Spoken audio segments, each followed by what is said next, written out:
Madame, monsieur, bonjour et bienvenue sur La Parenthèse. J'ai commencé l'élevage avec un seul coq. Aujourd'hui, je suis détenteur d'une ferme qui dessert toute une région.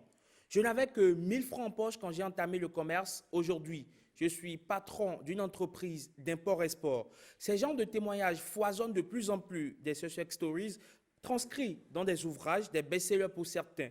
Beaucoup se réclament aujourd'hui coach en développement personnel pour peu qu'ils aient lu ces ouvrages. Face à une société de consommation de plus en plus demandeuse, ces coachs ne s'engraissent-ils pas sans réel impact? Alors, question, le développement personnel est-il le nouvel opium du peuple? Derrière l'adhésion à cette philosophie, ne se cache-t-il pas une nouvelle servitude volontaire, en clair, une arnaque? Eh bien, nous faisons le débat. Et si vous êtes amateur de basketball, Lexicsport nous dit tout sur quelques surnoms des équipes de la NBA. Et puis Santé s'intéresse à la ménopause. Restez avec nous pour découvrir tout ceci. Madame, monsieur, la parenthèse est ouverte. La minute de l'humoriste allume ses projecteurs aujourd'hui sur Eliphaz. Le titre de son élément, c'est bien sûr « Mon problème et moi ».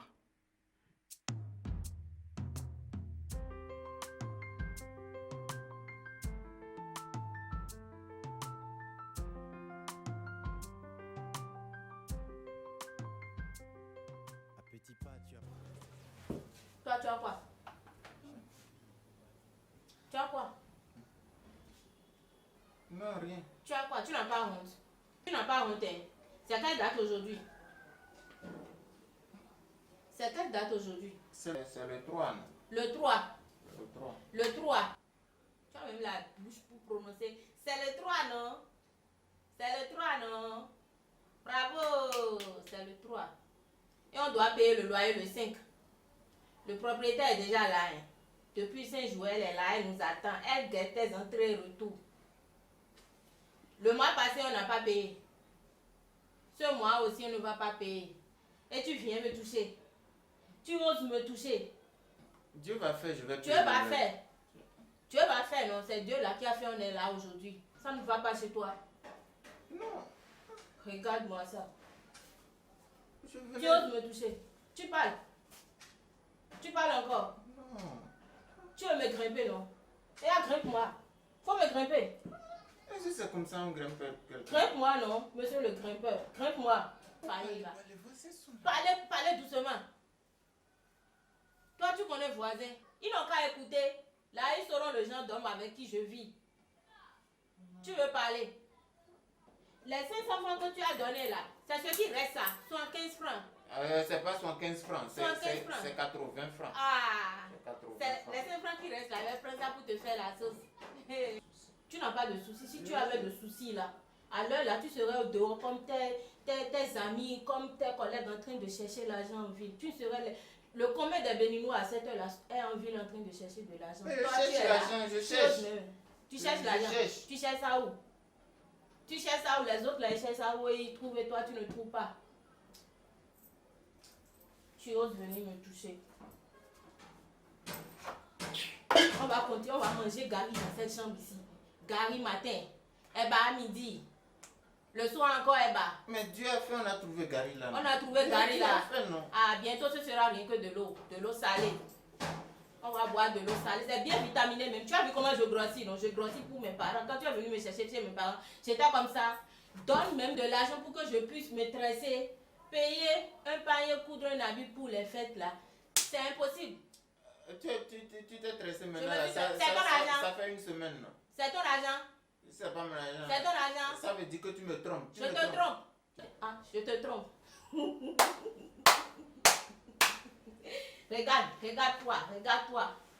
Regarde-toi. Tu oses même parler de tromper. C'est des gens comme toi qui parlent de tromper. N'importe quoi. Regarde-moi ça. Ose encore me toucher dans cette chambre. Tu vas voir ce que je vais faire de toi. Regarde-moi ça. Incapable même de me faire un enfant. C'est parce que tu ne veux pas. Je ne veux pas manger Gary et faire des enfants. C'est parce que tu as vu que je suis pauvre que tu ne veux pas tomber enceinte. Je vais tomber enceinte. Hein? Tomber enceinte pour faire des enfants comme Abozo, MC ou bien MC, comment vous l'appelez là? Des enfants Non, comme ça, manger non. gari pour faire des enfants Non, comme ça. on m'a dit que ceux qui mangent gari là, c'est pour faire des enfants comme Nyangono. Ah, Nyangono. C'est pas les rappeurs comme Agozo, Nyangono. MC là. Nyangono là et Agozo MC, ils sont différents. Il dit ça. Mais Toi-même là, qui est debout là, je ne sais même pas ce que ta maman a consommé pour faire un enfant comme ça. Ça là, ça doit être gari. Ah, c'est un burger. Hamburger. C'est un burger. Si tu ne sais pas, je t'informe, c'est gari. Tu n'as pas honte. Tu parles même. Tu connais un burger. Toi, tu connais un burger. Tu connais un burger. C'est parce que je suis pauvre que tu dis ça. Non? C'est parce que je suis pauvre, non? Et tu t'y plais. Dieu va faire. Dieu va faire. Dieu va faire. L'argent va tomber du ciel. L'argent va tomber du ciel. Dieu va faire. Dieu va faire. Monsieur Dieu va faire.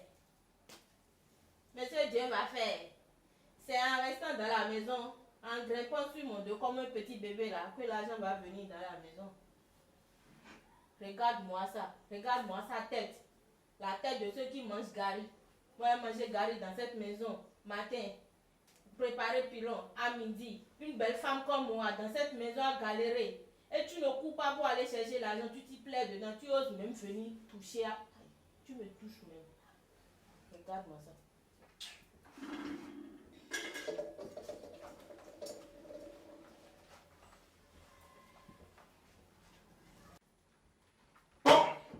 Voilà.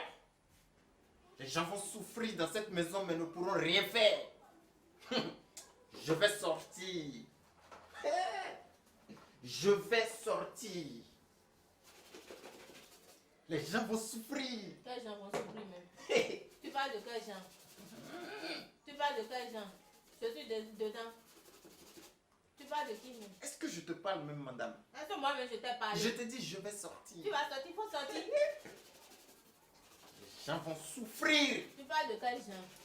dans cette maison mais ne pourront rien faire. Tu parles de... Ah, donc on ne souffre pas encore. Mon argent est arrivé. Le transfert du siècle. Je l'ai eu. Bon, je te laisse la maison. Fais tout ce que tu veux avec. Je m'embête. Chérie. Tu vas où comme ça, petit amusement là? Quel amusement. Reviens non. Tu vas où? Je sors, je Tu te sors. laisse Je la t'ai fait à maison. manger là et tu n'as pas vu ça. Je m'en fous de ta nourriture. Fais tout ce que tu veux avec. Je m'embête. Chérie. Mais je blaguais non. Viens.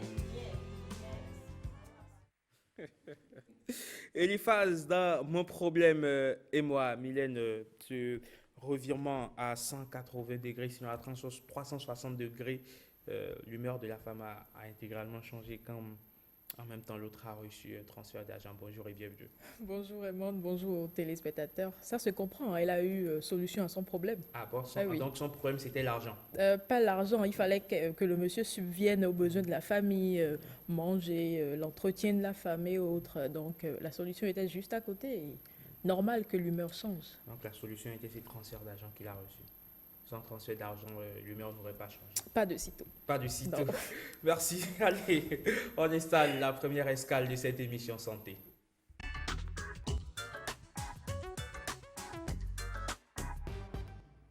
Et santé s'intéresse aujourd'hui à la ménopause. C'est bien cela. Oui, ce matin, on parle de la ménopause, l'arrêt de la fertilité chez la femme, un phénomène bien naturel qui agit sur son organisme et donc qui connaît des modifications. Alors, qu'est-ce qu'en réalité la ménopause? Comment reconnaître tous les symptômes et comment surtout la vivre?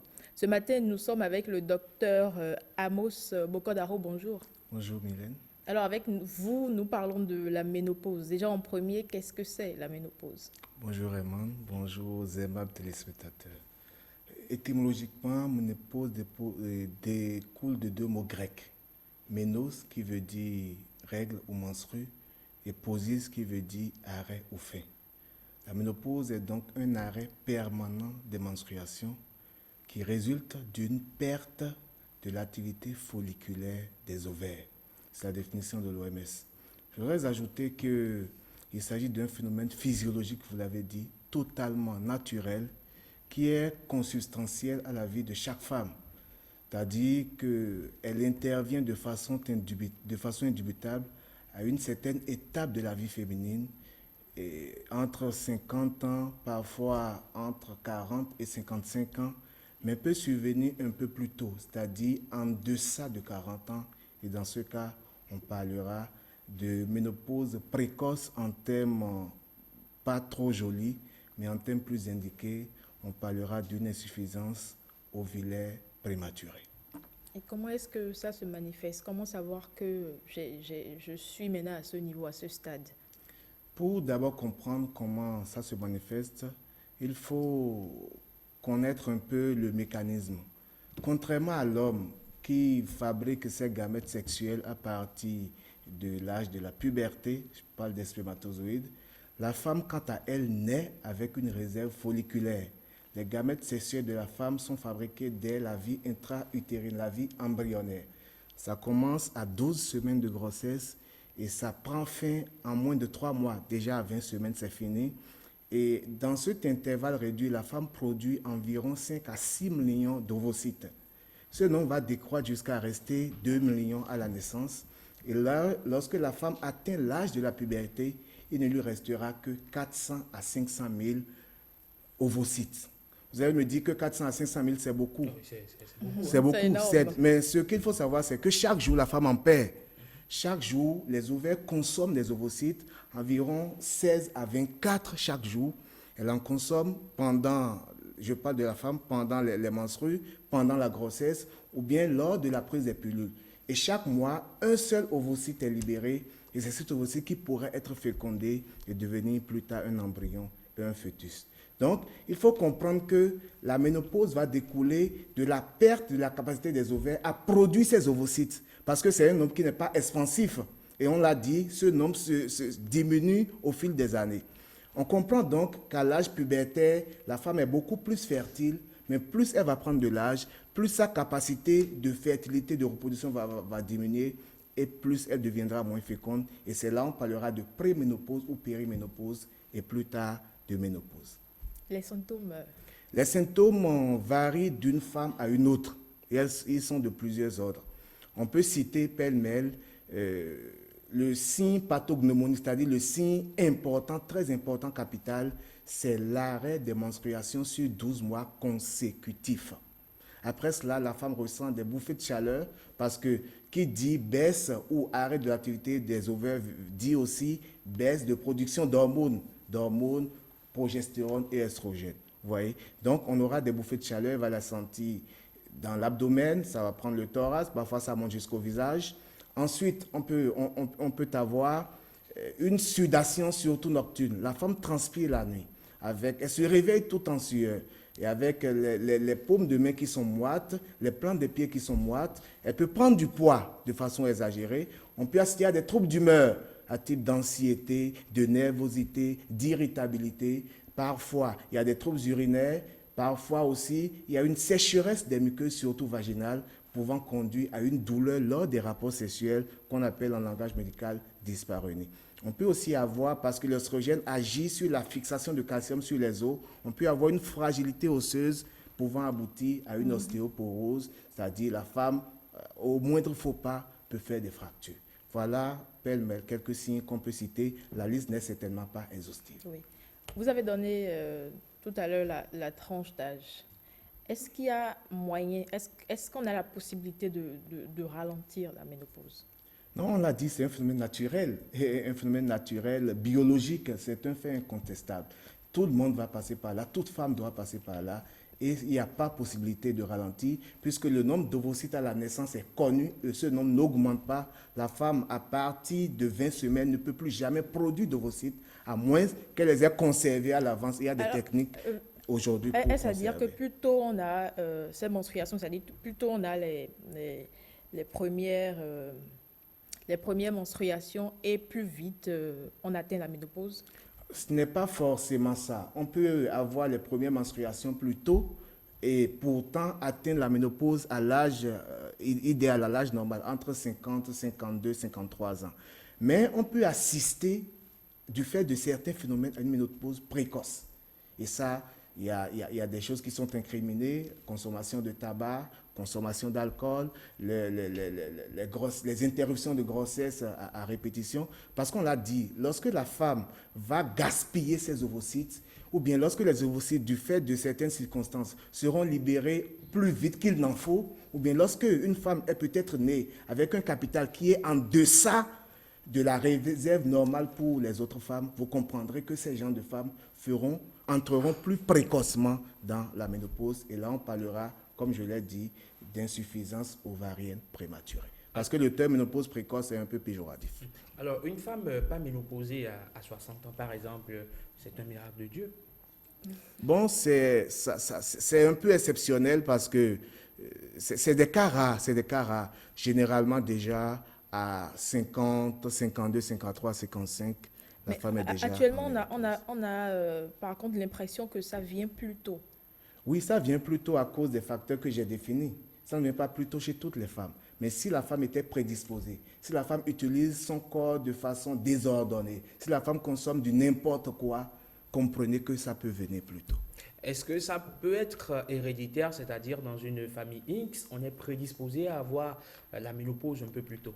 Ça n'a pas été formellement démontré, mais c'est possible, mais ce n'est pas scientifiquement démontré. Ce qu'il faut savoir, c'est que lorsque je nais avec un nombre réduit de follicules, lorsque mes follicules qui doivent être libérés chaque jour sont libérés plus qu'il n'en faut, ou bien lorsque j'ai trop de follicules anormaux, parce qu'il y en a qui ne sont pas de bonne qualité, on comprend que je peux vite atteindre la ménopause. Alors, comment bien traverser cette période? Comment bien la vivre? Parce qu'on a généralement tendance à croire que arrêt de la fertilité égale à arrêt de la vie, Herman. Ouais. Vous faites bien de poser la question parce que c'est un moment de crise pour toute femme.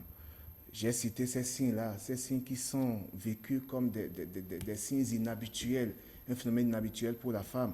Donc, s'il y a un moment, outre le moment de la grossesse, c'est en ce moment-là où l'homme doit être plus attentionné. L'homme doit comprendre sa femme, l'homme doit comprendre ses crises de mœurs, l'homme doit l'accompagner, un accompagnement moral, un accompagnement psychologique, un accompagnement médical. Parce qu'il y a un traitement qui ralentit le processus peut-être, qui en supplémentant, s'il le faut, en hormones la femme. Il y a la femme aussi qui doit faire de l'exercice physique et faire attention à ce qu'elle mange. Et lorsqu'on va l'accompagner de tout l'arsenal psychologique, moral et médical qu'il faut, elle va traverser triomphalement ces moments de crise. L'organisme connaît des modifications, l'organisme change. Est-ce que l'alimentation qui va avec doit changer? Mais forcément. J'ai dit tout à l'heure que le déficit, sinon le manque d'œstrogène, va faire en sorte que le calcium ne va plus se fixer à l'os de la femme. J'ai oublié aussi de dire qu'à cette période, la femme est plus exposée aux maladies cardiovasculaires. Parce que les hormones sexuelles féminines constituaient un obstacle, sinon un frein à la susceptibilité de la femme aux pathologies cardiovasculaires. Mais lorsque ces hormones ne sont plus là, les femmes sont plus sujettes à faire des AVC ou à faire d'autres pathologies cardiaques. Donc, c'est-à-dire quoi? C'est des moments où la femme doit beaucoup plus consommer du calcium, consommer des aliments riches en vitamine D, consommer assez de choses qui vont l'aider à traverser ces périodes vraiment, je le répète, difficiles pour la femme. Oui, alors, docteur, dites-nous, à la ménopause, c'est clair, la femme ne peut plus faire d'enfant. C'est bien cela, ou il peut arriver des cas exceptionnels où voilà, on peut, de façon peut-être clinique, arriver à trouver une solution. Je l'ai dit qu'à chaque mois, il y a des follicules qui sont libérés. Et l'organisme de la femme doit faire en sorte que la libération suit une logique intéressante. Les follicules les plus biologiquement compétents sont d'abord libérés et les moins compétents sont libérés par la suite. C'est pourquoi plus la femme fait d'enfants, plus elle a de chances d'avoir des follicules en bonne qualité, d'avoir des embryons de bonne qualité et d'avoir des enfants de bonne qualité. Mais déjà à partir de 40 ans, c'est les follicules les moins compétents qui sont libérés. Donc cela explique le risque de fausses couches à répétition, le risque d'anomalie lors des naissances et tout. Donc c'est exceptionnel qu'au-delà de 60 ans, qu'au-delà d'un certain âge, la femme soit en mesure d'être féconde. Est-ce qu'il y a un lien entre, je fais une petite extrapolation. Oui, dites-moi. Est-ce qu'il y a un lien entre la qualité de l'enfant et voilà l'âge auquel la femme l'a obtenu. Un lien logique. Un lien logique. Parce qu'on l'a dit, à partir de l'adolescence, c'est les follicules les plus compétents qui sont libérés. Je peux dire les follicules de haute qualité. Les ovocytes de haute qualité. Maintenant, plus la femme va prendre de l'âge, plus les moins compétents seront libérés. Et jusqu'à 40 ans déjà, il faut comprendre que les follicules qui sont libérés ne sont plus totalement performants. Donc l'idéal serait de faire l'enfant un peu plus tôt, déjà autour de 23, 25 ans. Mais ce n'est pas pour autant qu'il faut faire d'enfant sans être prêt, parce que l'arrivée de l'enfant se prépare. Oui. Et ce n'est pas aussi pour autant qu'il faut faire de l'enfant à n'importe qui, Une pousse parce qu'il faut un contre la homme montre. qui soit responsable pour subvenir aux besoins de la famille. Absolument. Oui, et on a tendance à parler très souvent de la ménopause. Herman, vous les hommes, vous êtes aussi concernés, vous avez aussi votre dose à vous. Vous n'allez pas quand même vous en sortir comme Docteur, ça. rassurez-moi que Chez l'homme, que ce n'est qu'est-ce pas que aussi c'est, grave. comment on l'appelle? On aborde rapidement le sujet et puis Oui, on revient en parler prochainement. Je l'ai dit lors de mon introduction que contrairement à l'homme, dont les gamètes se forment à partir de l'âge de la puberté et ne s'arrêtent plus, la femme, quant à elle, là, c'est infini. tout se passe dans la vie intra-utérine. Mais néanmoins, plus l'homme prend de l'âge, plus on va assister à ce que le commun des mortels va appeler andropause, mais qu'on appellera en langage plus technique et plus médical déficit androgénique lié à l'âge d'Allah. Donc, c'est une forme de ménopause chez l'homme. Et on va assister à quoi? À une baisse de caractère sexuel secondaire. L'homme aura tendance à se féminiser. Il aura plus son pouvoir érectile. Là aussi, la qualité de ses spermatozoïdes ne seront plus ce qu'il faut. Bokodaro, on va revenir là-dessus. Là, Herman, c'était juste l'introduction. Merci. Je l'espère vraiment. Et voilà, docteur, rassure-moi que ce n'est pas aussi grave. En tout cas, N'est-ce il vaut pas? mieux faire les choses tôt N'est-ce pas? pour avoir des enfants de bonne qualité. C'est toujours mieux. C'est à quel âge déjà? 50, 60? Un peu plus Un tôt. Que je calcule déjà. Un peu plus tôt. Un peu plus tôt. Donc, il faut que je presse les barres. La trentaine. Merci donc à vous, Amos C'est moi. Bokodaro. C'est moi. Merci donc, vous nous avez donné quelques leçons. Oui, des leçons très importantes. Faites vos enfants un peu plus tôt. Après, ce n'est pas parce qu'il faut le faire plus tôt qu'il faut une course contre la montre. Vous n'êtes en compétition avec personne. Personne Prenez du votre temps et faites vos enfants au moment voulu, au moment souhaité, surtout au bon moment. C'est une leçon qu'on a apprise avec vous. Et juste derrière vous, on va apprendre d'autres leçons, mais cette fois-ci dans la culture Minan. Oui, vous aimez le Minan? Pourquoi pas? Seulement que je n'arrive pas à parler Mina. Peut-être qu'il y a des professeurs sur votre plateau qui vont m'enseigner le Mina. Vous allez vous asseoir juste là dans les coulisses et suivre attentivement Rebecca Kenyande et son invité. Merci bien.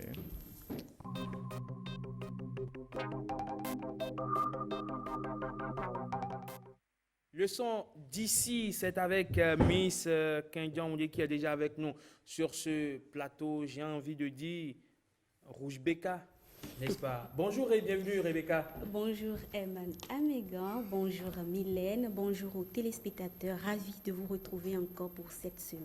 Elle a misé ce lundi matin sur le col roulé avec sa veste rouge et en face, lui, il a plutôt misé sur le gobi. C'est bien cela, Rebecca? Tout à fait. Pour nous parler de quoi?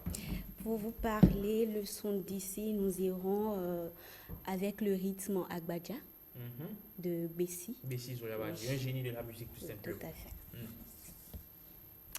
Alors, il a bercé notre enfance à travers son rythme Agbadja, je le disais tantôt, Bessavi Albert Kofi alias Bessie Zolawadi, puisque c'est de lui il s'agit, est un artiste, chanteur, compositeur traditionnel du sud-ouest du Bénin. Et puisque ces textes abordent généralement des thèmes sur la vie, la mort, le destin, l'amour, la grâce, Dieu ou encore l'homme et la femme, aujourd'hui nous vous proposons le décryptage de quelques-uns de ces messages, des messages qui sont véhiculés à travers ces chansons. Pour en parler, nous sommes avec Joël Alocho, un professeur de français qui, pour sa maîtrise en linguistique, a travaillé sur les proverbes du rythme Agbadja. Bonjour. Bonjour. Merci d'être avec nous ce matin.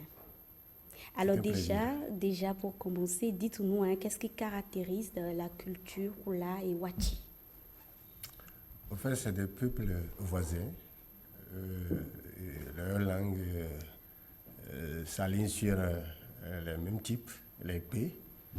Et puis, souvent, ils partagent les mêmes danses, les mêmes habillements. Voilà et ce qui caractérise ces deux peuples. Et la langue? Et la langue, c'est le Milan, les deux parlent le Milan, bien que chaque peuple a sa langue, les deux comprennent et parlent couramment le Milan. Parce qu'il y a une intercompréhension au niveau de chaque langue de ces peuples-là. D'accord. Nous irons alors très rapidement avec le premier proverbe. De la marmite noire sort la cassa. De la marmite noire sort la cassa. En Khola ou bien en Wati, ça donne quoi? En Wati, ça donne Zenyibomoye Akban Hydronale. Vous pouvez le répéter? Zenyibomoye Akban Hydronale. Ok, ça signifie quoi? Cela voudra bien dire, d'abord pour transcrire directement, on dira de la marmite noire sort la cassa. Cela veut dire on n'a pas à croire que d'une famille pauvre, on puisse obtenir un enfant intelligent ou un enfant brillant. Ça peut venir. D'accord. Ça peut venir. On peut sortir d'un milieu pauvre et avoir un avenir brillant. D'accord. Voilà. Dans quel contexte on peut l'utiliser aujourd'hui? Aujourd'hui, nous n'avons qu'à inviter nos frères et sœurs qui, malheureusement, sont issus d'une famille pas aisée et qui croient que leur destin est calé sur le malheur. Non? Ils peuvent se battre et au bout de l'effort et ils peuvent sortir brillants. D'accord. Voilà. Donc, c'est pas la famille, enfin le milieu d'où on vient ne détermine pas forcément ce que on devient plus tard. Voilà, évidemment. Voilà. D'accord. Alors, pour le second proverbe, on ne peut entrevoir le fond d'une corne de bélier. On ne peut entrevoir le fond d'une corne de bélier. En Wati, ça donne quoi? Akbozo Makaku. Mrem Karanyon Madom. Agbozo, Makaku. Makaku. Mrem Karanyon Madom. Ça En signifie fait, quoi? là, on compare la femme à la corne du bélier. Et la femme, c'est profond. On ne peut vraiment saisir une femme. Saisir dans quel sens? Manipuler ou obtenir ce qu'on veut de la femme. Non, la femme, elle est femme et quand elle veut, elle y arrive et rien ne peut l'arrêter. Et quand elle décide d'aller au bout, rien ne l'empêche. Maintenant, vu tout le secret que la femme peut garder, vu tout ce que la femme fait, vraiment, l'on ne peut vraiment la saisir, la manipuler à sa guise si elle-même Ne se laisse pas ne faire. se laisse faire. Voilà. Ok, d'accord. Emon. Oui, c'est très intéressant. Vous aurez dû le remarquer que voilà, ces deux langues dans lesquelles Le Wati le Wati et le Khola. et le Khola, donc voilà, sont des langues assez intéressantes, toutes des dérivés, on va dire, du continuum B. à fait. Si je ne dis pas de bêtises, bien sûr. Évidemment. Toi, tu es un peu de là-bas aussi, non? Oui, moi je suis. C'est un je suis peu au Khola. ou totalement de là-bas. Je suis totalement de là-bas, je dirais. Donc voilà, moi je Tu suis. parles Khola ou bien Wati? Enfin, on aura cette conversation en coulisses. Ah, d'accord. Alors, dans quel contexte aujourd'hui on peut utiliser ce proverbe-là? Évidemment, quand vous savez, la femme est l'expression même de cette tête-là qui a beaucoup de secrets et qui, malgré ça, paraît comme quelqu'un qui n'a pas d'importance. Mais on dit généralement que les femmes ne gardent pas de secret. Les gens n'ont rien compris. C'est qu'elle ne veut pas la garder, qu'elle peut les divulguer. Voilà. Sinon, lorsqu'elle décide de révéler, de faire des révélations, c'est souvent catastrophique. Mais ce qui caractérise ici la femme, c'est que quand vous cherchez à comprendre une femme, à pouvoir la saisir et disposer d'elle, si elle ne vous donne pas l'occasion, vous n'y parviendrez pas. Et quand vous voyez la corne du bélier, c'est d'abord un peu enroulé, et il y a un bout pointu, et même on ne peut pas arriver à voir tout le fond. Voilà comment apparaît la femme. Voilà. La leçon à tirer rapidement pour les téléspectateurs. La leçon à tirer, c'est que il ne faut pas trop chercher à voir plus loin que ce que vos yeux vous permettent d'observer. Et justement, avec la complicité de la régie, nous allons écouter ce son. Le titre, c'est Agbozo Makaku de Bessie Zolawadi. Agbozo Makaku.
Très belle chanson qu'on aime, on écoute très souvent, Eman, Mylène, mais on ne comprend pas forcément le message que veut véhiculer son auteur. Monsieur Alocho, il faut nous dire quel est le message, qu'est-ce qu'on peut retenir concrètement?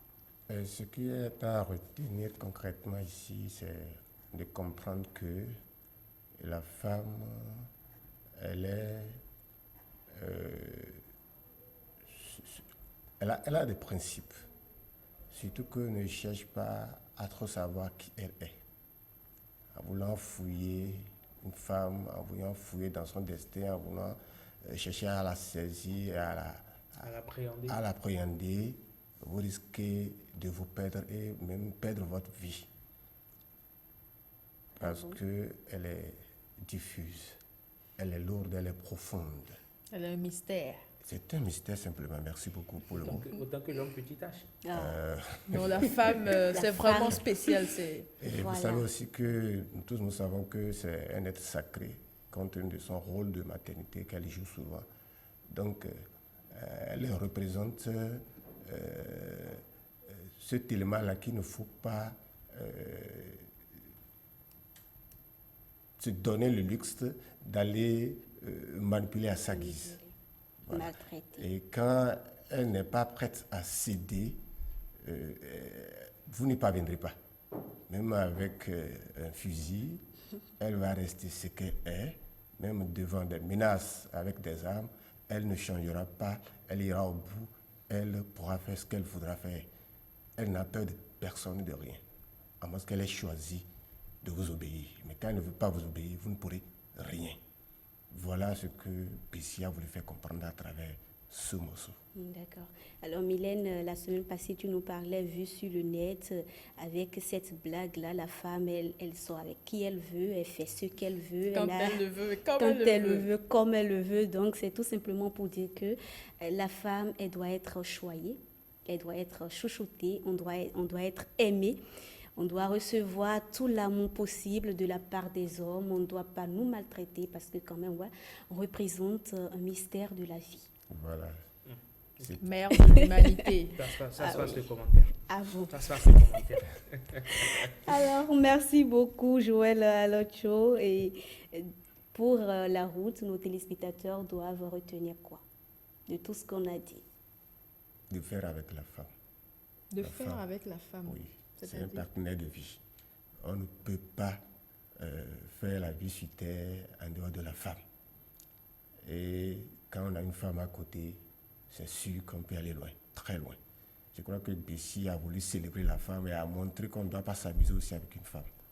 On doit aussi compter beaucoup, aller avec la femme. Voilà. Donc, Merci beaucoup, Joël Alocho, pour toutes ces précisions. je vous en prie. On pense, espère vous revoir encore par ici. Avec Je plaisir. pense que Rebecca, tu vas le ramener plus souvent. Ah oui, ah oui. C'est Ah oui, vraiment je vais le intéressant. ramener, oui. Il est très intéressant comme personne ressource. Leçon d'ici aux allures d'apologie de la gente féminine, dirais-je. C'est un lundi matin, il le faut C'est un vraiment. lundi, qu'est-ce que tu Un veux? lundi tout en couleur, tout en célébration. Tout N'est-ce à pas? fait, oui. Tout en couleur, tout en couleur. Merci, Herman. Ce sera tout pour aujourd'hui. N'est-ce pas? On donne rendez-vous demain. Demain, pour une autre Encore. leçon d'ici. Oui, Une autre leçon de chez nous. Mais tu restes avec nous. Le temps de recevoir tout à l'heure ici Bruno Soali pour nous parler des surnoms de quelques équipes de la NBA. Qui nous a dit par ici qu'elle aimait ou qu'il Je aimait sais le plus, basketball? c'est qui déjà? C'est Mylène Fan. C'est Mylène, n'est-ce Ah pas? oui, je n'oublie Mylène, pas. allez maintenant, je t'écoute. C'est quoi ton équipe préférée en NBA? Non, je m'amusais à jouer, c'était juste... C'est ça, ouais. Je faisais partie des amateurs en ce temps, tu vois. Mm. Donc, En ce temps, hein. oui, oui, oui. Donc, On suivait dit, juste pas plaisir, juste pour tuer le temps, c'était un Et aujourd'hui, un vous passe-temps. suivez comment? Non, aujourd'hui, on n'a plus le temps de suivre, on prépare des émissions. après aussi, on les fait matchs de la lecture. Les matchs de la NBA aussi, c'est tard dans la nuit. Donc, seuls dort les, déjà. les passionnés s'arrêtent pour suivre. Je pense à Hugues Issou, un grand passionné de basketball. Albert Ogoudedi aussi, très grand passionné de basketball, qui resta dans la nuit pour suivre les matchs de la NBA. Quand on parle des Warriors, de Golden State, quand on parle des Cleveland, quand on parle... tu veux quoi encore? C'est on en a l'amour tout pour la compris. chose. Si on cite tous les noms, eh bien Bruno n'aura plus De nom à- de marge de manœuvre. Alors, le temps de retrouver Bruno Soali, on va faire un tour au service commercial. Avant de retrouver Bruno Soali sur ce plateau, restez avec nous tout à l'heure. Ce sera Lexique Sport. Après Lexique Sport, on aura parade de grand-mère. Parade de grand-mère, ce sera avec Mylène Fanou et Dida Stossou, le représentant de grand-mère sur ce plateau. Le talk s'intéresse au coaching, le coaching vrai métier ou véritable arnaque. On fait aujourd'hui le débat. Sans oublier le quiz en fin d'émission. Restez avec nous, on prend une courte pause et on revient.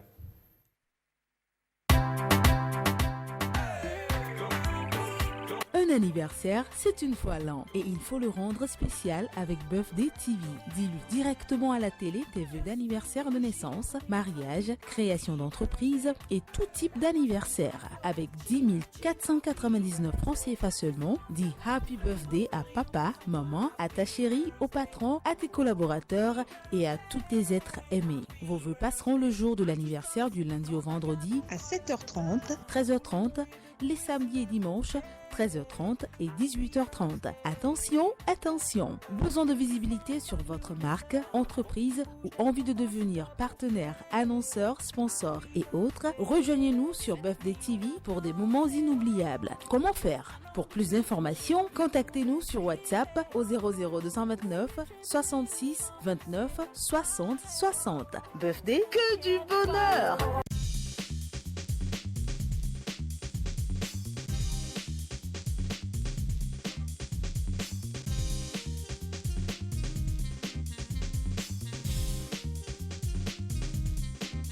Vendre, acheter, communiquer. Faites-le désormais sur Quoi Acheter. Annonceur, contactez-nous au 96 80 73 80. Afi est une cliente d'Orabank Bénin qui vit en France. Le compte d'épargne est désormais rémunéré à 4% l'an jusqu'à 25 millions de francs CFA. Elle a communiqué son email qui lui permet de recevoir les informations sur les produits. Kofi vit à Agla. Il ne savait pas qu'un GAB Orabank y a été installé récemment. Il a communiqué son nouveau numéro de portable. Désormais, il suit par SMS l'actualité de sa banque. Leïla est chef d'entreprise. Recevoir les relevés bancaires par courrier est contraignant. Elle a transmis à sa banque son email et celui de son comptable. Ils reçoivent tous deux les relevés électroniques de l'entreprise. Avec votre pièce d'identité valide, rendez-vous en agence pour actualiser vos informations, téléphone, email, adresse géographique, etc. Et repartez avec un cadeau. Participez aussi à une tombola et gagnez des lots. Mieux vous connaître pour mieux vous servir. Orabank, un partenaire à votre écoute. Ça discutait déjà sur ce plateau pour parler parade de grammaire. Parade de grammaire, tu nous donnes un avant-goût? Non, pas du tout. Pas du tout. Je garde tout pour moi. Tout pour toi. On va installer déjà Bruno Soali qui est avec nous. Il est venu. Non, on va pas tout dire ici. L'ex-Export.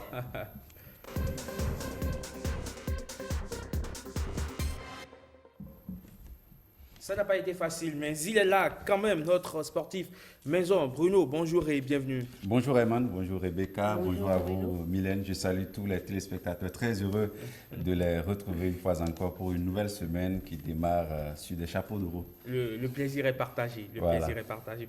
Alors aujourd'hui, on parle du surnom des équipes, sinon de quelques équipes de la NBA. Oui, on va parler du surnom de quelques équipes de la NBA. Ça va être, je dirais, pareil au cours de cette semaine où nous irons comprendre mieux les surnoms qui ont été donnés, un peu comme au football, au basket aussi, surtout en NBA. Chaque franchise a bien entendu son surnom, oui.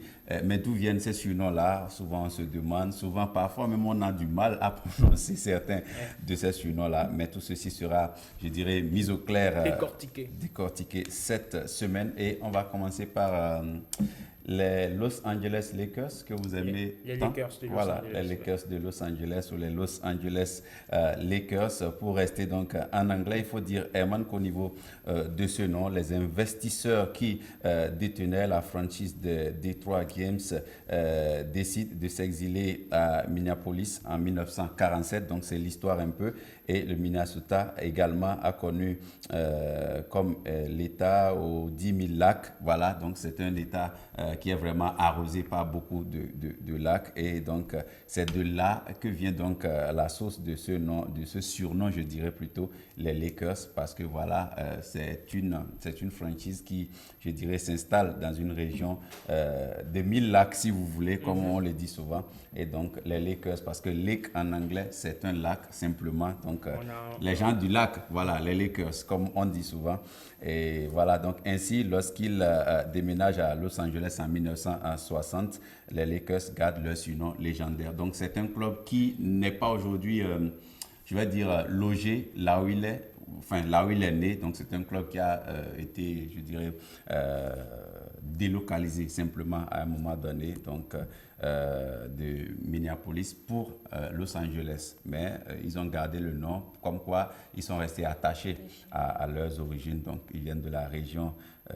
On parle parfois des Grands Lacs dans certains de nos pays. La région des Grands Lacs en Afrique centrale. Mais là-bas, on parle de 1000 lacs, donc l'État aux 1000 lacs. Donc, ils ont gardé le nom, les Lakers. Voilà simplement d'où vient le nom des Los Angeles Lakers ou des Lakers de Los Angeles, comme vous l'avez dit. On va passer à simplement un autre surnom, bien entendu. Femi Adanro, on va plutôt parler des Golden State Warriors. Les Golden State Warriors que vous aimez tant parce que voilà, vous avez connu un certain Stephen Curry qui a été vraiment énorme, on dira, les saisons écoulées. On l'a vu devenir MVP. Il a vraiment marqué l'histoire du basket. Il joue le basket avec une telle facilité. Voilà. Surtout le shoot à 3 points. À son jeune âge, on est simplement impressionné par ce qu'il fait. Alors, Herman, il faut dire que lors de la saison 1946-1947, les Warriors de Philadelphie remportent le premier titre en NBA de l'histoire. Ils tiennent alors ce surnom en hommage à la franchise du même nom qui connaissait beaucoup de succès dans les années 1920, donc un peu plus tôt avant eux, puis les Warriors déménagent à San Francisco à l'aube de la campagne 1961-1962.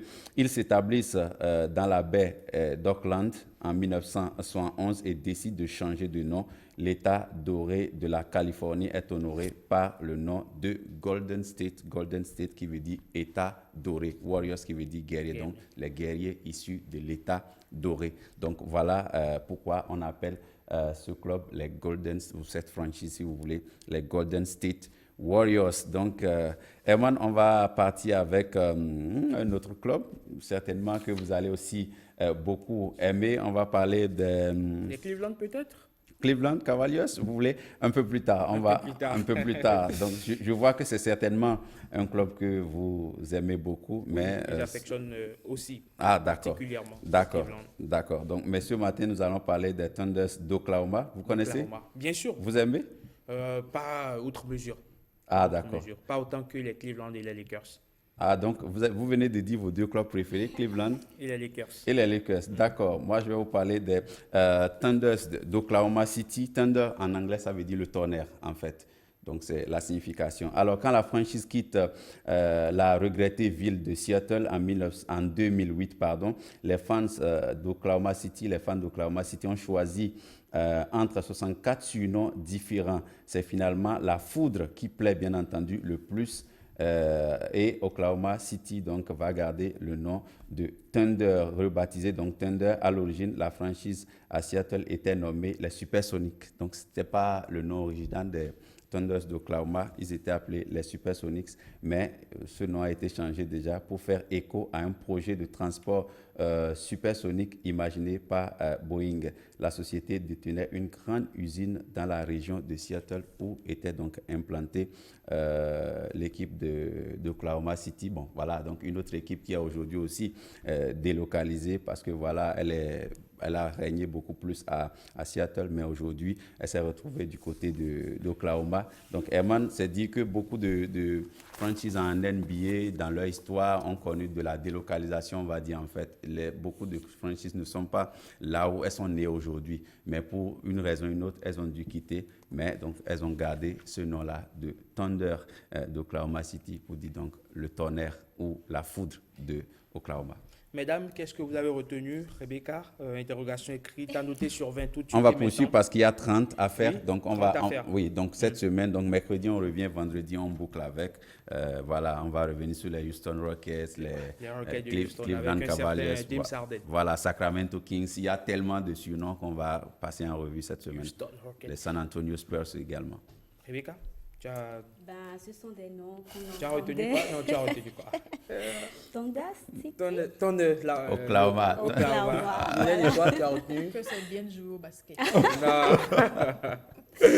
Alors, les copies seront rendues en fin d'émission. Merci donc à toi, Bruno. Tu restes avec nous pour accueillir le représentant de grand-mère. Avec lui, on essaie de décortiquer tout ce que grand-mère nous a dit et qu'on ne comprend jamais. Aujourd'hui, on essaie de les comprendre.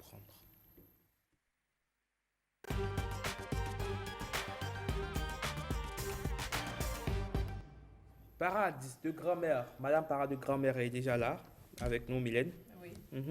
Bonjour, monsieur Didas Tossou. Bonjour le plateau, bonjour Herman, bonjour tout le monde. Bonjour Didas. Bonjour. Merci d'être à nouveau des nôtres ce matin. Merci aussi. Grand-mère On a vous a donné sa attendu bénédiction. impatiemment. Certainement. Grand-mère a donné sa bénédiction. Certainement.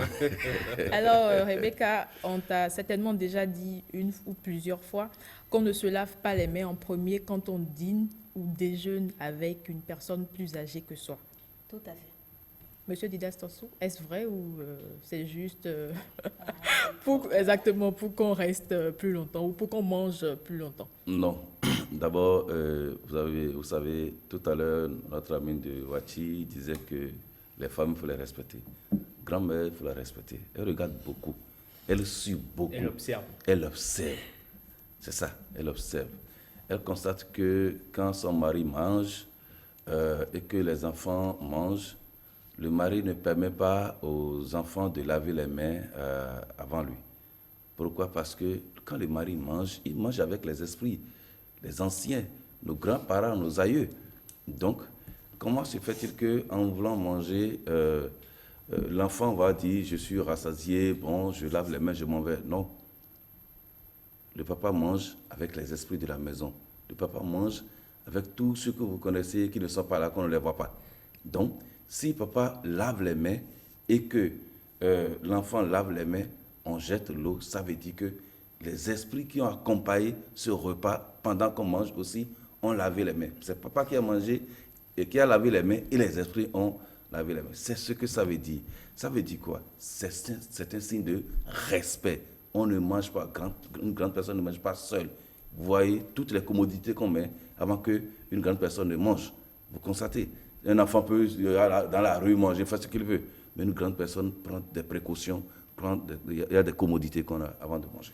Mais la plupart du temps, on se dit que c'est simplement pour qu'on nous amène ou nous oblige à ramasser les assiettes, les bols à la fin.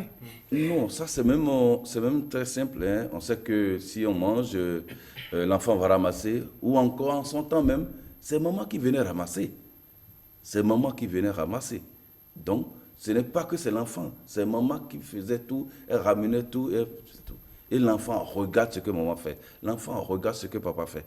C'est comme ça se passait. Ce n'est pas aujourd'hui où chacun, quand vous venez, vous avez des glacières chez vous, chacun vient prendre son manger là, il va rester quelque part dans un coin. Où on dit, bon, allez à table. Non, quand vient, papa mange avec son enfant, c'est d'autres choses. Oui, mais papa ou maman, c'est quand on mange avec papa, avec maman, il ne faut pas se lever en premier. C'est uniquement avec papa ou avec non, les deux? c'est avec les grandes personnes, on a dit. Quand je suis avec une grande personne, c'est le comportement que je devrais avoir. Même si je suis rassasié, je dois foncer. Même si tu ne veux pas manger, tu laisses ta main dans... Non, on ne lave pas la main. Vous restez là, vous attendez doucement. Il y a des manières quand même. Je ne mange pas, mais je suis là. C'est comme la viande qu'on met dans la sauce. Mais vous ne touchez pas la viande avant que votre père ne touche. Il est déjà sans doute arrivé. Oui, vous ne touchez pas. Si vous touchez, ce n'est pas possible. Vous touchez la viande. Vous aurez mal à la tête. Vous êtes tout de suite. Voilà. On vous envoie un cocotta. Oui. Pour vous rappeler que vous êtes en infraction. Voilà. Donc c'est pas possible. Mais alors, pourquoi la viande est dans la sauce il est non, mais dans nos cultures, même quand tu manges seul, quand nous sommes encore petits, on ne te permet pas de manger la viande pendant que voilà, tu dégustes le repas, on te dit de finir. Ou carrément, pour tout éviter, on te sert à manger sans viande. Et c'est quand tu finis de manger, tu sens le plat vide. On te donne maintenant la viande. Non, mais franchement, aujourd'hui, mais cette pratique, Dias, de vous à moi. Grand-mère a quand même fait des choses. Hein. Grand-mère a quand même fait des choses. Tout ça pour faire si on doit, respecter. tout ce que grand-mère fait, on si on doit qualifier ça d'infraction, c'est crime contre l'humanité. Non, Evan, si on laissait l'enfant prendre d'abord la viande, il finira par pénaliser papa. Ah bon? Oui, si on le laissait prendre, il ne finira pas prendre la bonne viande. Et papa va rester là, il va prendre seulement les os. Ah. Oui, je vous ai dit, c'est des manières, c'est l'éducation par la peur. C'est ça. Si on laissait l'enfant, il va commencer à manger. Il risque peut-être que c'est une seule viande qui est dans la sauce. Il faut que papa puisse prendre pour lui laisser une petite portion à son enfant, tout ça. On sait que l'enfant a besoin de calcium, a besoin de protéines. Biologiquement, l'enfant a plus besoin de viande, de lait, de fromage, c'est ce que nous voulons. Mais papa ouvre le chemin à l'enfant. C'est comme ça, ça se passe. Il y a ces grandes personnes-là avec qui tu manges et qui savent très bien qu'ils doivent ouvrir le bal, on va dire ça comme ça. Et pourtant, ils n'ouvrent pas. Ils restent là. Vous mangez. Au point où tu es rassasié maintenant. Et tu attends quand même. On vous apprend la patience. Tu attends le moment le plus important. On vous apprend la patience. Non, mais quelque part aussi, est-ce que ce n'est pas pour apprendre en même temps à l'enfant à supporter les jours les plus sombres, parce qu'il n'est pas dit voilà, que tous les jours, toute l'année, la vie sera rose. Et il peut arriver des moments où on dégustera le repas sans de la viande, sans du poisson. Et donc, lorsque cet enfant-là est déjà habitué à ce rythme, il ne va pas ronchonner, il ne va pas faire des histoires s'il n'y a pas de la viande ou s'il n'y a pas de poisson dans le repas. Je crois que c'est normal ce que vous dites. Et souvent, l'enfant qui a cette éducation, quand il quitte les parents, il arrive à se supporter. Quand vous avez cette éducation, par exemple, vous allez à l'université, vous quittez vos parents, vous faites 200, 300 km, vous revenez. Si vous ne trouvez pas de la viande et que vous trouvez du gari, comme on vient de le dire tout à l'heure ici, là, vous trouvez quelque chose, mais vous mangez et vous partez. Mais quand vous êtes concentré sur « je dois manger la viande, sinon je ne mange pas », mais vous allez maigrir, vous n'allez pas apprendre, vous n'allez pas évoluer. Voilà. Mylène? Alors, Monsieur Didas, Oui. on nous dit aussi qu'il faut automatiquement jeter l'eau après qu'une personne âgée s'est lavé les mains après un déjeuner ou un dîner. Oui, c'est le prolongement de ce que je viens de dire. Une grande personne ne mange pas seule. Et tant qu'on ne va pas vite jeter l'eau avec laquelle on a lavé les mains, c'est que les esprits vous attendent aussi. Il faut jeter l'eau avant que les esprits là-bas ne jettent l'eau là-bas. Parce qu'ils ont mangé avec vous, ils ont lavé les mains avec vous. Donc on ne peut pas laisser l'eau à la portée. Il faut libérer les esprits. Il faut qu'ils vaquent à d'autres occupations. Voilà, c'est ça.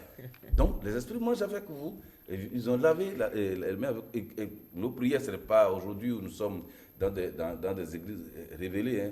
Quand le grand-parent veut manger, parfois vous allez voir, il va prendre un peu de pâte là, il va mettre par terre. Ou bien ça, vous ne constatez pas ça? Bon, pour dire, les esprits qui sont avec moi doivent manger. Donc c'est comme ça. Donc de la même manière, quand il va laver les mains, en voulant laver les mains, il dit beaucoup de choses que vous n'avez pas, vous n'entendez pas. Quand il faut jeter l'eau pour qu'on libère les esprits qui ont mangé avec le grand-père. Et si vous êtes convaincu qu'il n'y a pas d'esprit avec vous? Non, il n'y a pas fait de... Il y a toujours d'esprit. Non, c'est même pas fait.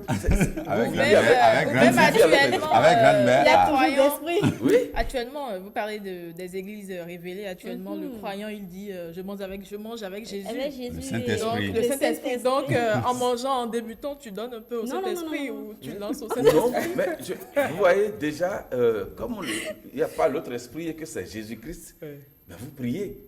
Et quand vous finissez de manger, pareil. vous priez. Manière de faire Ça allégeance. veut dire que Jésus est resté avec vous avant que vous mangiez. Non, Vous savez, c'est des Il conditions faut parce que... rapidement jeter l'eau pour libérer Jésus. Est-ce que Jésus... Bon, Parce que Jésus a beaucoup non, de médailles à non, parcourir. pas forcément. Exactement. Mais vous avez prié, et vous avez demandé que Dieu soit avec vous Qu'il et que vous bénisse le mangiez. repas. Normalement, on peut être en train de manger et avoir des soucis, oui ou non, et se retrouver même à l'hôpital. Oui, avec- Donc j'ai demandé à Jésus de rester avec moi pour que je mange correctement. Ou bien, de la même manière, au temps de nos grands-parents, au temps de grand-mère, c'est que pour manger, on demande à ces esprits d'être avec nous, de manger avec nous pour que nous mangions tout simplement et tout facile. Oui, vas-y. Ok. Faut finir. Pour finir, Mylène, tu permets? Oui, vas-y. D'accord. Moi, il y a souvent ces personnes-là qui disent que avant de manger, c'est bien de se laver les mains avec du savon et de l'eau, mais après le repas, que c'est pas bien de se laver les mains avec du savon, c'est tout comme si vous chassez l'odeur de vous et que c'est source de pauvreté. Non. C'est pas si grand-mère. Non, grand-mère. A dit quelque chose à ce sujet. Oui, vous, grand-mère, quand vous venez là, peut-être vous êtes souillé. Quand vous rentrez pour manger, c'est supposé que Vous vous avez êtes des souillé. microbes. Des microbes, il faut vous laver les mains, normalement. Mais quand vous finissez, ce que vous avez pris, ça vous fait du bien. C'est ça. Oui. Donc vous n'avez pas besoin. Parfois, même quand on finit de manger là, on fait comme ça et on s'en va.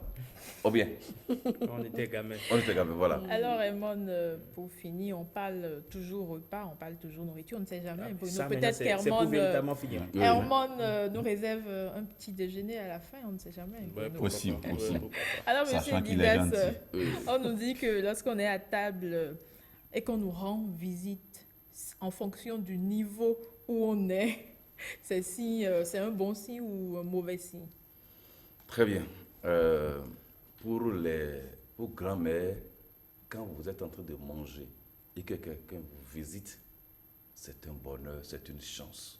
Celui qui parle mal de moi ne peut pas venir me voir en train de manger.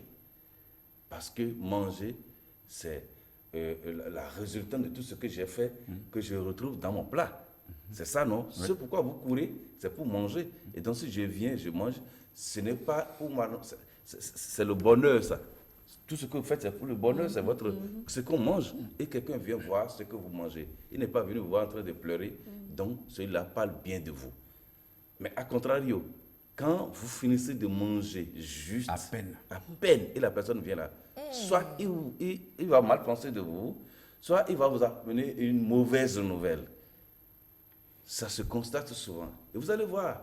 Mais vous allez me dire que aujourd'hui, j'ai petit quelque chose dans mon plat, quelqu'un vient, il veut me gêner, est-ce qu'il va manger avec moi? Non, ça c'est le comportement du blanc. Le contexte n'est pas le même. Le blanc va Aujourd'hui, dire, non, chacun vient. Lorsque vous venez chez le blanc, si vous n'êtes pas, voilà, si Vous n'étiez pas vous programmé. n'étiez pas programmé, vous n'allez pas. Vous remet le journal. Merci. Vous lisez le journal. Au Voilà. salon, Au hein, salon, et là, ou- vous êtes au ou niveau dans la de la salle table à d'attente, ouais. manger. Voilà. Heureusement qu'on n'est pas dans ce contexte. Merci beaucoup. Merci, M. Didas Merci Tossé. beaucoup. Allez, toutes ces expériences personnelles de grand-mère conçues aujourd'hui sous forme de sagesse éternelle, on va le dire ainsi, et c'est pour cela qu'on l'appelle parade de grand-mère. de grand-mère. Merci donc à vous, Didas. Vous restez avec nous pour la suite de cette émission pour installer le talk. Alors, Didas, vous l'avez sans nul doute déjà entendu quelque part. Oui, j'ai entamé le levage avec un seul coq. Aujourd'hui, je suis détenteur d'une grande ferme qui dessert toute une région. J'ai entamé mon commerce avec 1000 francs. Aujourd'hui, je suis patron d'une entreprise d'import-export. Alors aujourd'hui, il y a ces genres d'histoires qui foisonnent et qui sont transcrites dans des ouvrages. Ces ouvrages-là, pour certains, sont des best-sellers. Et beaucoup lisent aujourd'hui ces ouvrages dits de développement personnel et s'improvisent coach. Comment devient-on coach? Et aujourd'hui, est-ce que ce métier n'est-il pas assimilable à une arnaque? Parce qu'aujourd'hui, justement, il y a un peu trop de laisser-aller. On en parle dans le talk, c'est tout de suite.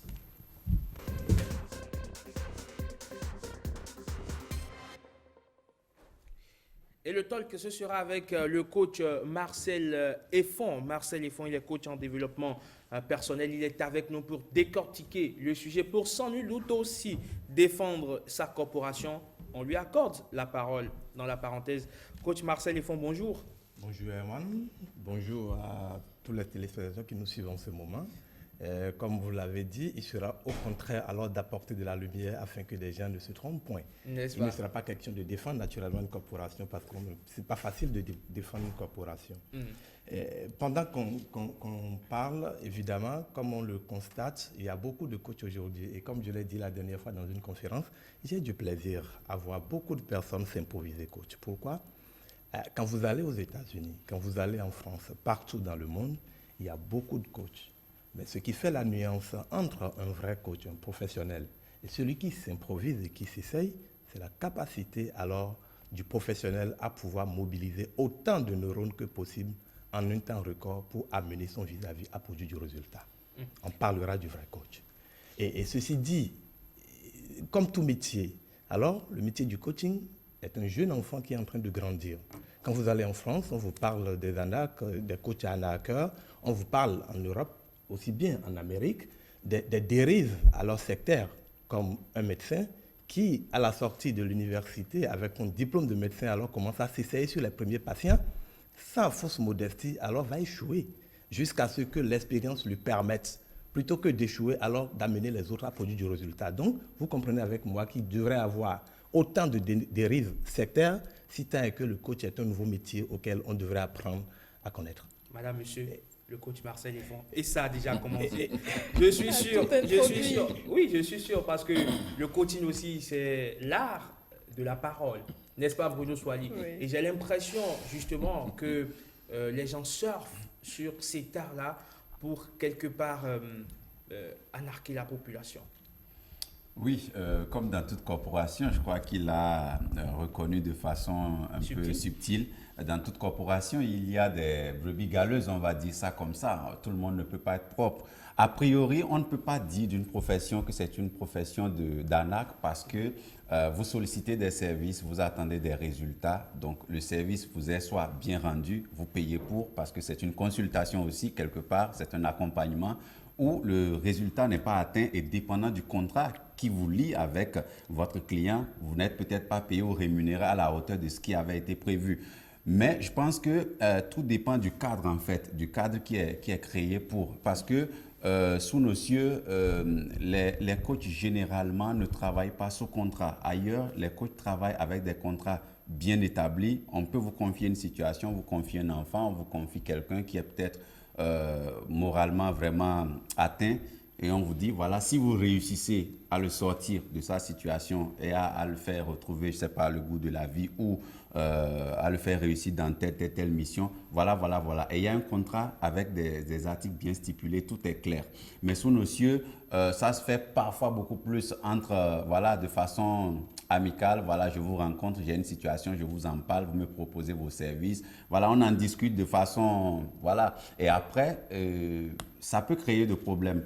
Parce que je ne sais même pas celui à qui je me confie, est-ce que c'est juste un expérimenté de la vie ou bien c'est un véritable coach? Parce que c'est des choses à nuancer aussi. Il y a des gens, ils sont des expérimentés, ils ont vécu des situations, ils savent quels conseils donner à qui. Voilà, ils ont été près de grandes-mères peut-être. Mais donc, ils trouvent les mots qu'il vous faut. Parce qu'ils sont aussi beaux parleurs, ils trouvent des mots qu'il vous faut pour vous remonter le moral, pour vous remettre, je dirais, sur les rails, etc. Et du coup, ils veulent vivre de cela. Mais en même temps, c'est à voir sous deux angles parce que, en même temps, s'il a réussi quand même à changer quelque chose dans votre vie, c'est qu'il a un mérite, ça, il faut le dire. Si vous reconnaissez que vous étiez dans une situation vraiment trouble et qu'il a réussi à vous sortir de cette obscurité-là et à vous remettre sur les rails, c'est déjà un mérite qui devrait être normalement payé parce que, c'est, comme je l'ai dit, c'est un service. Sauf que d'autres en font un peu trop et ils sont toujours en embuscade. Ils cherchent toujours vers qui aller, ils cherchent toujours qui rencontrer et parfois proposent des montants un peu trop et profitent parfois aussi des situations de certaines personnes pour leur arracher plus qu'il n'en faut. C'est cela qu'on peut déplorer. Mais sinon, à la base, quelqu'un qui quand même vous fait quitter un point A à un point B, c'est qu'il a du mérite. Alors, Mylène, est-ce qu'il t'est déjà arrivé de recourir au service d'un coach? Non, jamais. Je ne suis pas... je dirais que j'essaye de me faire suivre en ligne. Je lis assez de livres sur le développement personnel. Je suis des tutoriels, en quelque sorte, des vidéos, des conférences et autres. Mais me faire suivre par quelqu'un, un béninois, je pense que je vais réfléchir plusieurs fois avant de le faire. Pourquoi? Il y en a tellement. Le béninois est aussi oui, compétent Bruno que d'autres sous d'autres cieux, Bruno, français, Bruno, tu l'as dit, ce n'est pas contrôlé. Moi, je veux bien savoir, puisqu'il y a un coach devant nous, est-ce que vous l'apprenez? Avant d'aller vers un coach, moi, je vais d'abord m'assurer qu'il ait eu à l'apprendre en premier et également qu'il ait de l'expérience. Je veux les deux parce que lire quelque chose est différent de la vivre. Faire l'expérience, ça ne donne pas la même chose. Je ne sais pas si tu vois ou si vous voyez, bien sûr. Donc, il me faut les deux là avant d'aller vers un coach, béninois surtout. Mais pourquoi mettre l'accent? Est-ce que ce n'est pas stigmatisant? Oui, parce que ce n'est pas né d'ici. Il a dit c'est né ça vient des États-Unis, le développement personnel. Ils en parlaient tout le temps, ils en parlent depuis toujours. Au Bénin, ce n'est pas contrôlé. Tout le monde s'improvise coach. Pourquoi? Parce que je suis partie d'un seul coq et puis j'en ai plein actuellement. Donc, je me dis, puisque j'ai réussi, je peux coacher l'autre, je peux amener l'autre à être au même niveau que moi. Je pense que ce n'est pas suffisant. Et même quand l'autre arrive à me donner un plus, quand l'autre arrive à me faire quitter d'un point A pour un point B, je pense que ce n'est pas suffisant pour qu'on l'appelle coach. Il faut plus que ça. Avant d'en venir à vous, Marcel Effon, permettez que je demande à Didas Tossou, sociologiquement, qu'est-ce qui explique, on va dire, ce succès ainsi des coachs sous nos cieux? Bien, d'abord, je voudrais revenir un peu en arrière pour dire que, à ma compréhension, quand on parle de coach, ce n'est pas seulement le mot importé. Quand vous êtes enseignant et vous conduisez des étudiants ou vous conduisez des élèves et qui quittent un point A à un point B, est-ce qu'il ne faut pas parler de coaching? Quand vous êtes enseignant et vous êtes médecin et vous conduisez des gens, est-ce qu'on ne peut pas parler de coaching? Parce que c'est quand on met trop aussi de choses dedans que ça embrouille et on ne sait plus qui est qui fait quoi, qu'est-ce qu'on fait, qu'est-ce qu'on apporte d'extraordinaire. Deuxième chose, le succès c'est quoi? C'est que le coach qui me parle, comme Bruno l'a dit, j'ai des potentialités en moi. Et la personne arrive à me faire sortir, à me dire, mais avec tel ou tel comportement, tel acte que tu poses, tu peux t'en sortir. N'attends personne. Dès qu'il lui dit que j'applique et je constate que c'est bon, je l'appelle coach. Il n'a pas besoin de quitter les États-Unis, la France ou la Grande-Bretagne pour me dire qu'il est coach. On peut avoir coach chez nous. Et je vous le dis, les sages, quand vous allez vers un sage, il vous parle. Le comportement que vous avez dans la société, si ça change et que vous êtes positif en griffe et que vous n'êtes pas dans la déviance, on peut appeler ce sage-là coach à mon humble avis. Alors, mais le coach ici, en griffe modernisé, c'est le coach qui dit, vous avez un coq ou une poule, un coq et une poule, et que si vous les gardez bien, vous gérez bien, pas tel acte, dans 3, 4, 6 mois, vous aurez 100, 200, 300. Donc c'est ça. Cette multiplication-là, cette manière de gérer, cette manière de conduire qu'on peut appeler coach. Donc, je crois que c'est ça. Mais il y a une expression que Madame Fanon vient de faire sortir, dit, si on parle de coach et que c'est un Béninois, je vais douter fort. Je voudrais demander à notre coach aussi qu'il nous dise un peu, quand nous parlons de coach, on a des experts comptables ici, on a des experts, ou bien des choses, des avocats, comme vous appelez, l'ordre des avocats, de tout ça. Est-ce que pour éviter qu'on nous tasse de coach béninois en griffe dans l'esprit de obscur, est-ce qu'il ne peut pas y avoir au moins un consortium de ces coachs-là pour discuter? Voilà. Alors, autant de questions, vous comprenez que la question sur le professionnalisme du coaching devrait être une question qui doit prendre toute une journée si on doit pouvoir aborder toutes les questions. Alors, on va essayer de tenir dans quelques minutes. J'ai bien aimé son exemple et elle est partie d'elle-même. Est-ce que j'accepterais un coach béninois? Je vous avoue, il y a 5 ans, j'étais en coaching d'équipe avec un coach belge en Belgique, mais il n'y avait que de blancs. Alors, on était 2 à conduire l'équipe dans la démarche pour l'atteinte des objectifs. Et il s'est fait qu'il y avait la femme de mon collègue coach qui travaillait avec moi, qui se retrouvait dans cette équipe professionnelle qu'on devrait accompagner. Alors, vous vous rappelez, je me rappelle, quand elle prend la parole, elle dit, mais Philippe, il y a 4 ans, lorsque Philippe rentre à la maison et il veut m'entendre raison, je lui dis, écoute ton histoire de coach là, tu le fais dehors, pas à la maison. Donc, ça me rappelle très bien cette phrase. Pour dire, la posture du coach, c'est d'abord une posture de conviction.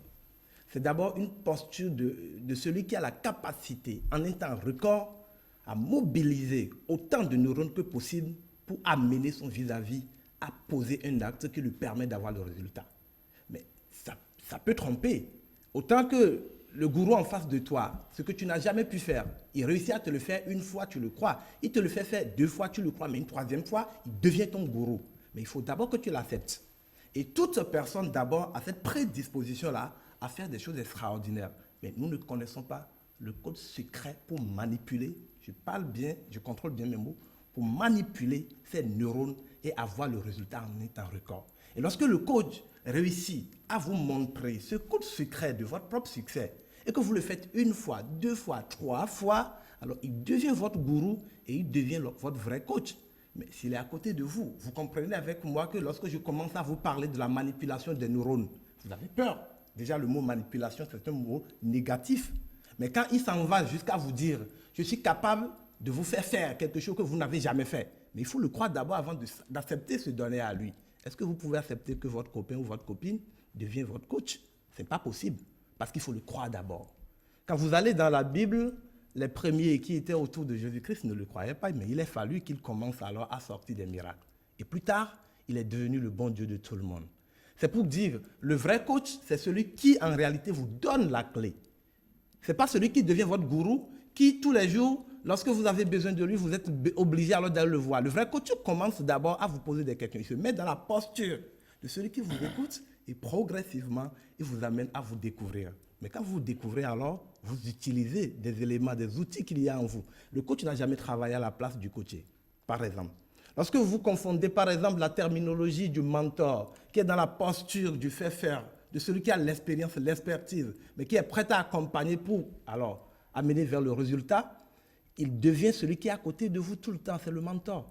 Il n'est que le mentor. Il a si bien dit, le maître ou le professeur qui doit amener l'élève ou l'étudiant à rester dans une posture constante pour avoir du caractère et faire des choses merveilleuses dans le futur de la vie, on peut l'appeler coach, sauf qu'il est appelé maître parce qu'il est resté tout le temps sur le ring. Alors le coach, on peut commencer à cerner la notion, c'est celui qui, en un temps record, est capable de vous faire craquer votre propre code secret de succès. Alors, et il ne devrait pas rester longtemps sur le ring. Est-ce qu'on s'improvise coach? Justement, Est-ce qu'on s'improvise coach? Alors, la notion, le professionnalisme du métier aujourd'hui amène à faire un parcours. Et on parle de certification.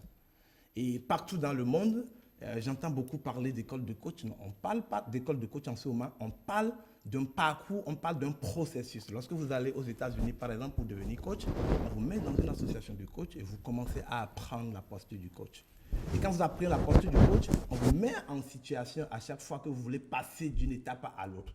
Et quand vous vous retrouvez en situation, vous vous rendez compte que le métier du coach, ce n'est pas celui du mentor, ni celui du formateur, ni celui de l'expert, mais celui qui se met dans la position pour questionner autant que se peut son vis-à-vis jusqu'à ce qu'il se rende compte des forces et des puissances qu'il a en lui et qu'il commence à agir de lui-même pour produire du résultat. Donc, on parle plutôt de parcours et de certification de parcours. Et pour le professionnalisme, je reviens à une réponse. Il n'y a pas de coaching sans contrat, par exemple. Chez nous, au cabinet Impact Plus, aussi bien ici au Bénin que dans les autres pays de la sous-région. Non, là, vous êtes rentré dans la pub. On vous fait la facture à la fin. On fait la facture. Mais madame a parlé des coachs américains. S'il y en a elle n'a pas cité de nom. Elle en connaît sans doute plusieurs. La régie est en train de dormir, ils ne nous suivent pas. Non, coach, on va vous faire la facture à la fin. Rassurez-vous. Alors, c'est pour vous dire, en réalité, le coach professionnel, en fait, ça ne fait pas le premier pas sans avoir un contrat avec vous. Et le contrat, ce n'est pas un contrat de miracle. C'est un contrat de celui qui accompagne. En fait, quand on parle de coaching, c'est l'accompagnant. Mais sauf que cet accompagnant, alors, ne reste pas longtemps. Il vous montre la clé. Et quand vous avez la clé, à chaque fois que vous avez envie alors d'être responsable plutôt que d'être victime, vous tournez la clé pour avoir ce que vous voulez. Je ne suis pas d'accord. Je viens. Oui. Et c'est là où je voudrais interpeller les téléspectateurs qui nous suivent. Lorsque vous allez à des séances, et on dit que c'est des séances de coaching, il faut pouvoir faire la nuance. Parce qu'aujourd'hui, il y a beaucoup de personnes qui abusent et qui manipulent l'individu. Lorsque ça devient de la manipulation, ça ne se manifeste pas des moyens détournés pour à chaque fois vous prendre de l'argent et vous mettre dans une posture de celui qui peut faire, mais qui n'arrive jamais à faire. Ce n'est pas du coaching, c'est de la formation.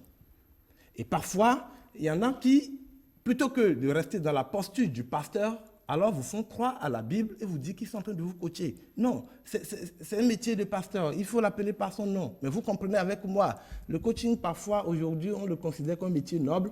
Et comme il n'y a pas alors une école et un diplôme, alors on finit par s'improviser coach, même si on était pasteur, même si on était formateur, même si on était mentor. Et quoi sais-je encore? Bruno? Je voudrais dire...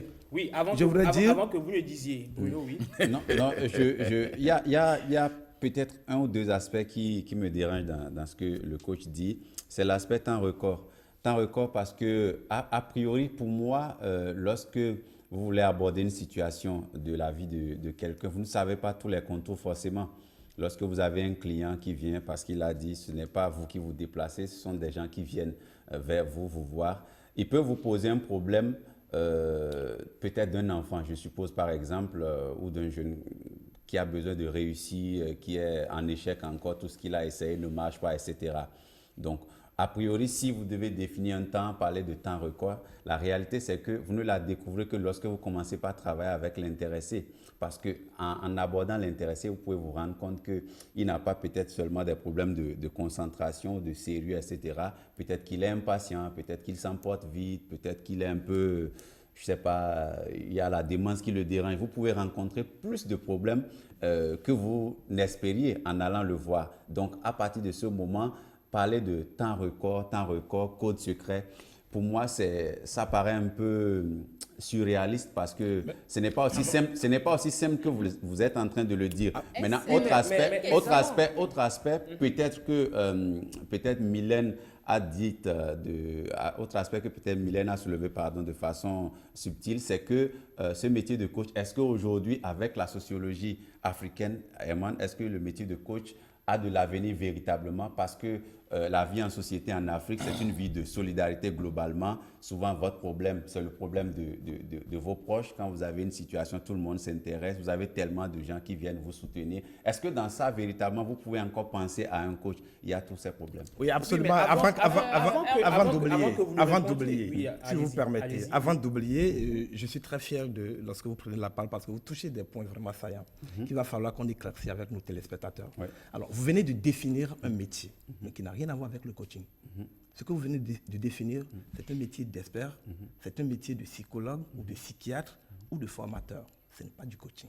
Vous comprenez donc que vous pouvez mais aller vers le mais client alors, et vous rendre compte. Bruno, vous permettez, Vous comprenez mais donc que alors, vous pouvez aller vous vers le permettez. client et vous rendre Bruno. compte qu'en réalité, il y a encore d'autres experts qui doivent passer par là avant vous. Mais c'est pour ça que je vous dis Bruno, tout à l'heure. vous permettez, Marcel, alors la frontière entre la psychologie et le coaching, la frontière est très ténue. Situez-nous alors où se situe Nous ne pouvons la pas, différence nous ne entre la pouvons pas, psychologie nous ne et le pouvons pas, coaching. nous ne pouvons pas le trancher comme vous l'attendez. Et ça n'a jamais été tranché. Ça continue de faire objet des débats partout Voilà sur pourquoi les il a plateaux. souligné la question. Absolument. Mais je voudrais, en fait, il faut qu'à la fin de cette émission, les téléspectateurs qui nous suivent soient à même de pouvoir évaluer leur vis-à-vis en se disant oui, il est dans la posture du coach, il est dans la posture de l'expert, il est dans la posture du consultant, Psychologue. Mais il est alors, dans la va posture falloir du faire vite psychologue. parce qu'on a que 4 oui. minutes. Et c'est ce que je voudrais vous dire. Ce que vous venez de décrire, ça s'appelle simplement de l'expertise ou de la formation ou du mentoring. Mais lorsque vous avez en face de vous un vis-à-vis qui ne s'y connaît pas et qui fait ça et qui vous dit qu'il est votre coach, cette émission devrait pouvoir vous éclairer pour dire non, messieurs, je préfère vous appeler mon formateur, mon mentor, mon expert, plutôt que de vous appeler mon coach. Le coach en réalité. Donc un coach Le coach en réalité peut profiter de la naïveté Mais c'est ce d'un que- client c'est- et s'improviser mais c'est- expert, mentor et tout ce que nous absolument. sommes Et en c'est train ce de que je dire. suis en train de dire. À la fin de cette émission, les téléspectateurs devraient pouvoir dire, lorsqu'ils se retrouvent en situation, j'ai en face de moi un coach, j'ai en face de moi un expert. expert. Lorsque vous me prenez, moi je suis un entrepreneur, je ne suis pas que coach. En tant que professionnel, je suis un coach. Mais j'ai plusieurs entreprises qui prospèrent. Lorsque vous me voyez dans la posture du coach, vous dites, mais dis donc, ce monsieur, il réussit parce qu'il est coach. Non, je ne fais pas que ça. En tant que professionnel, je suis coach. Mais dans ma vie d'entreprise, j'ai plusieurs entreprises qui me permettent alors de gagner de l'argent. Et lorsque je me mets dans la posture du mentor, je vous dis ce que vous devez faire en tant qu'entrepreneur parce que j'ai déjà réussi à créer des entreprises qui marchent. Ça ne s'appelle pas coach. Ça s'appelle un mentor.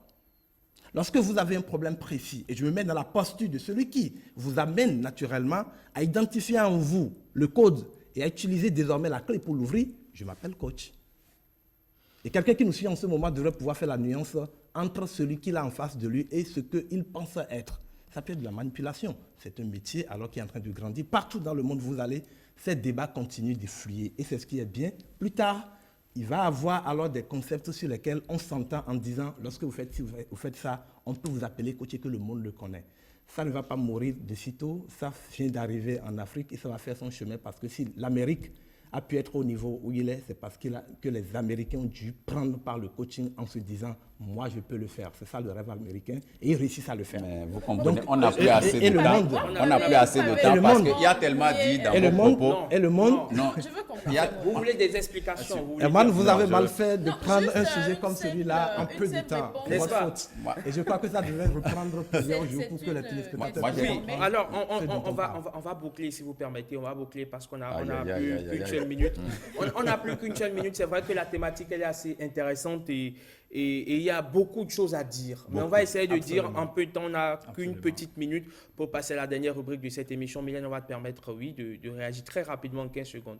Vous avez parlé de mentors, de pasteurs et autres. Vous avez dit qu'il faut en premier croire en celui qu'on a en face de soi, en son coach. Est-ce que le coaching que vous faites s'apparente un peu à de la spiritualité? Est-ce qu'on ne peut pas le faire seul si on croit fondamentalement en soi en premier, puisque c'est ce qu'il faut? Lorsque vous commencez à croire en premier envers vous-même, on dit que vous faites du développement personnel. Ça, par exemple, c'est quelque chose que tout le monde ne fait pas. On a la possibilité alors de faire son propre développement personnel en partant de ses propres croyances. Mais lorsque c'est l'autre qui vous révèle à vous et qui vous donne la clé, il devient votre coach. Ah oui, c'est bon. T'as compris. Merci. Merci, coach Et Marcel. c'est la raison, madame, On a un que... problème de et- time, et- j'espère et- que et vous c'est la allez raison, madame, revenir. que C'est vrai, c'est vrai. parmi On va- autant on va parmi autant de J'avais tellement de gynécologues, choses à vous rebondir, choisirez là. toujours un gynécologue auquel vous croyez le plus et que vous n'irez pas devant tous les gynécologues, Ah ouais. justement. En qui on a confiance. En qui vous avez confiance parce que vous n'avez pas pu résoudre votre problème par vous-même. Il y a des choses que votre gynécologue vous dit et vous dites, mais dis donc, mais ça je le savais. Oui, vous le saviez, sauf que vous n'avez pas pu avoir le niveau de développement personnel pour vous croire et pouvoir l'appliquer. Il vous le dit et vous croyez, vous rentrez chez vous, vous payez la facture. Mais vous parlez de développement personnel, on nous dit qu'en premier, ce n'est pas l'autre qui nous amène à faire. Mais C'est c'est- d'abord nous. Mais c'est ce que je vous dis. Le coach, lorsqu'il se met dans la posture du coach, il vous amène à vous découvrir et vous avez la clé. À chaque fois que vous vous retrouvez en situation, vous tournez la clé et vous avez le résultat. J'espère qu'on va... On va peut-être revenir sur la thématique, elle est très intéressante. Coach, merci. C'est moi qui vous remercie, Herman. Je suis prêt à revenir. C'est un sujet très passionnant. Et ça fait plus d'1 an quand même que j'ai arrêté de faire des apparitions publiques. J'ai accepté de venir parce que ce sujet, ça me passionne. J'ai levé un peu le pied pour mes engagements professionnels en tant qu'entrepreneur, mais je suis prêt à revenir si ça concerne l'éclaircissement sur la question du coaching parce qu'il y a beaucoup d'arnaques. Et il y a beaucoup de laisser-aller aussi. Absolument. Et vous n'avez pas répondu à la dernière question. Est-ce qu'il y a un ordre des coachs? Est-ce qu'il y a un consortium? Naturellement, partout dans les premières sociétés où le coaching a connu le jour, il y a des associations de coachs qui font leur parcours. Et en fonction du sérieux et de ce que cette association est devenue une marque, lorsque vous dites « je fais partie » ou « je suis affilié à telle association de coach », on vous donne le crédit de cette marque d'association de coach. Est-ce que vous voyez? Ici encore, nous n'avons pas pu mettre en place en Afrique des associations de coach. Pour le faire, il faut partir. Donc, nous on fait faire des validations périodiquement par nos équipes pour continuer à rester dans la posture du vrai coach, mais celui professionnel. Merci beaucoup. Le quiz à présent.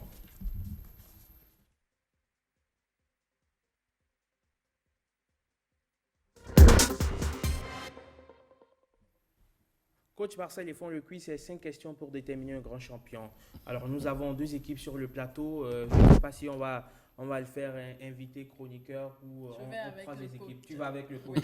Et Bruno va avec Didas. Il n'est pas souvent fort dans cette question, mais je crois que vous n'avez pas traduit le mauvais candidat. Vous comprendrez qu'un coach n'est pas forcément fort en culture générale. Allons-y. Qui suis-je? Je suis un ethnologue, chercheur, écrivain et homme politique béninois, né en 1890 à Porto Novo et mort en 1980 à Cotonou.